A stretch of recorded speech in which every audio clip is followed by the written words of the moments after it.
Welcome back to Headlines. I'm Wes Austin, and these are today's top stories.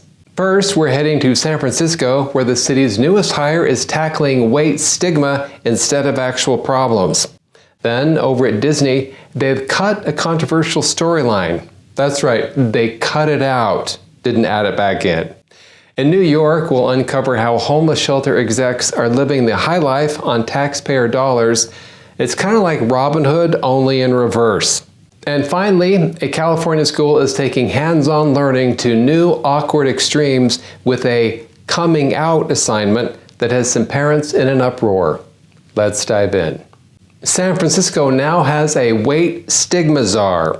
The San Francisco Department of Public Health hired a fat positivity expert to tackle weight stigma.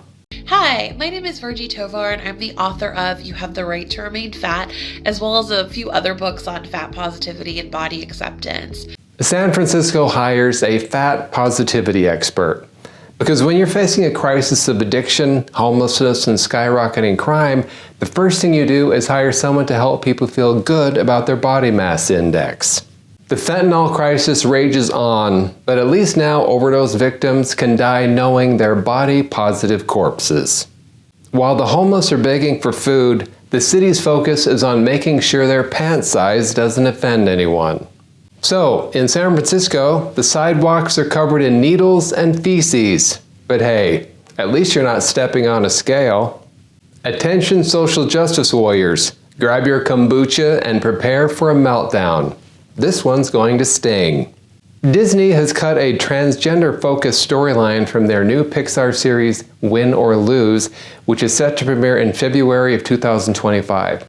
The show centers around a co-ed middle school softball team as they prepare for their championship game, and each episode follows a different character. Originally, one episode was set to focus on a transgender child and their struggle with their gender identity, but references to the child's gender identity have now been removed, though the character remains in the show. When asked about this, a Disney spokesperson said this: "When it comes to animated content for a younger audience, we recognize that many parents would prefer to discuss certain subjects with their children on their own terms and timeline." Translation: Disney's tired of losing money. Although they did cut the transgender storyline, they did leave in the softball team, so obviously they left in a few closeted lesbians. Here's a headline you don't see every day. Homeless shelter executives make millions. If irony paid rent, New York City's homeless problem would be solved overnight. A shocking new report from the New York City Department of Investigations has exposed massive salaries, nepotism, and a lack of oversight in taxpayer-funded nonprofits running the city's homeless shelters. One nonprofit head paid himself $1 million in a year. He's making more money than most CEOs, and they at least pretend to care about their customers. Another company used $11.6 million in city funds to pay a security company it owned, with executives pocketing nearly $400,000 from that arrangement. You gotta love the irony, making sure no one steals money from the homeless while they're busy stealing money from the homeless. The investigation also revealed that at least 13 of the 87 contracted shelter providers failed to disclose their executive compensation, which violated agreements with the city. Because nothing says nonprofit like the CEO refusing to tell anyone about his six-figure Christmas bonus. If you want to see real hustlers in New York City, skip Times Square and check out the contracts with City Hall. All right, buckle up, folks. If you thought the school system in California had hit rock bottom, think again. A teacher at Rancho Buena Vista High School in California reportedly gave the following assignment to his class. Stand in a circle. Each of you is now gay or lesbian, and you are about to begin your coming out process. You cannot talk for the rest of this activity. Stand in a circle and pretend to be gay?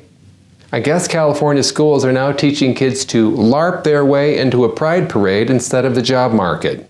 One father found out about the assignment and spoke up at the school board meeting to criticize it, saying this: "I don't think that this assignment should ever be taught to any children. It does not do anything other than groom them. Should not be allowed. Anybody who teaches this should be fired immediately." That's all I have to say about it. I don't know if anything has happened to the teacher yet, but given this happened in California, I'm sure the teacher will probably get a pay increase and a bonus. This story does help explain why there's so much gender confusion in California, and it also helps explain why the kids can't do math. Thanks for watching Headlines. I'm Wes Austin. Good night.